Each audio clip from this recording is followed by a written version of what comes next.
നിർമ്മാണം പൂർത്തിയായ കെട്ടിടത്തിന് നമ്പർ അനുവദിക്കാതെ തടഞ്ഞുവച്ചതിന് തൃക്കരിപ്പൂർ ഗ്രാമപഞ്ചായത്ത് 2 ലക്ഷം രൂപ നഷ്ടപരിഹാരം നൽകാൻ ഉപഭോക്തൃ കമ്മീഷന്റെ വിധി. ഇളമ്പച്ചിയിലെ MP ബാലന്റെ പരാതിയിലാണ് കമ്മീഷന്റെ ഉത്തരവ്. ദിസ് ന്യൂസ് സ്പോൺസർഡ് ബൈ ഉയർന്ന ഗുണനിലവാരം, തികഞ്ഞ വിശ്വസ്തത, ജനതാ പാൽ. നികുതി സ്വീകരിക്കുന്ന കെട്ടിടം അനധികൃത നിർമ്മിതി എന്ന് പറഞ്ഞ് കെട്ടിട നമ്പർ അനുവദിക്കാതിരുന്ന തൃക്കരിപ്പൂർ ഗ്രാമപഞ്ചായത്തിനെതിരെയായിരുന്നു ബാലന്റെ നിയമപോരാട്ടം. റെയിൽവേ ലൈനിൽ നിന്നും കൃത്യമായ അകലം പാലിക്കുന്നില്ലെന്ന് പറഞ്ഞാണ് പഞ്ചായത്ത് കെട്ടിടത്തിന് നമ്പർ നിഷേധിച്ചത്. സമീപത്തെ മറ്റ് കെട്ടിടങ്ങൾക്കില്ലാത്ത എന്ത് ദൂരപരിധി പ്രശ്നമാണ് തന്റെ കെട്ടിടത്തിന് മാത്രം ബാധകമായതെന്നതായിരുന്നു ബാലൻ ഉയർത്തിയ പ്രധാന ചോദ്യം. പഞ്ചായത്ത് സെക്രട്ടറിയെയും സൗത്ത് വില്ലേജ് ഓഫീസറെയും കക്ഷി ചേർത്ത് ബാലൻ നൽകിയ പരാതിയിൽ ഒടുവിൽ അനുകൂല വിധി തന്നെ വന്നു.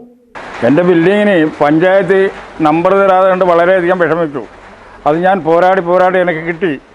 ഇപ്പോൾ ഞാൻ എൻ്റെ നഷ്ടപരിഹാരത്തിന് വേണ്ടിയിട്ട് ഉപഭോക്തൃ കോടതിയിൽ കൊടുത്തിട്ട് അതിൻ്റെ വിധി വന്നിട്ടുണ്ട്.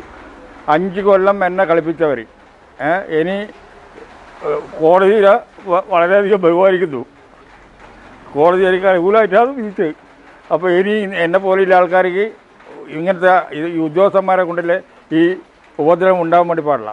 2 ലക്ഷം ഉറുപ്പികയും പിന്നെ കോടതി ചെലവും പിന്നെ ഇവർ പൈസ തരുന്നിട്ട് ലേറ്റാകുന്നുണ്ടെങ്കിൽ 6% പലിശയും തരണമെന്നാണ് ഇല്ല. 2014 പെർമിറ്റ് അനുവദിച്ച് 2019 നിർമ്മാണം പൂർത്തിയാക്കിയ കെട്ടിടത്തിന് നമ്പർ ലഭിക്കാൻ 5 വർഷത്തിലേറെ കാത്തിരിക്കേണ്ടി വന്നു. ഉദ്യോഗസ്ഥരുടെ അകാരണമായ പിടിവാശിയാണ് നീതി നിഷേധിക്കാൻ കാരണമായതെന്ന് ബാലൻ പറയുന്നു. കേസുമായി മുന്നോട്ട് പോയപ്പോൾ പിന്തിരിപ്പിക്കാനും ഉദ്യോഗസ്ഥർ ശ്രമിച്ചു.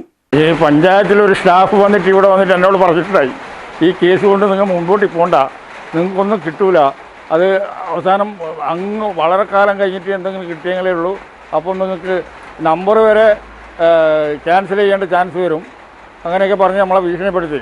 ഞാൻ അതെല്ലാം വകവെക്കാതെ ഉണ്ടെൻ്റെ കേസിന് പോയത്. ഒന്നാം കക്ഷിയായ തൃക്കരിപ്പൂർ ഗ്രാമപഞ്ചായത്ത് 2 ലക്ഷം രൂപയ്ക്ക് പുറമെ പരാതി നൽകി നഷ്ടപരിഹാരം നൽകുന്നതുവരെയുള്ള കാലയളവിലേക്ക് 6% പലിശയും 5000 രൂപ കോടതി ചെലവിലേക്കും നൽകണം. അതേസമയം വിധിക്കെതിരെ പഞ്ചായത്ത് അപ്പീൽ നൽകുമെന്നാണ് അറിയുന്നത്. News bureau, Cheruvathur.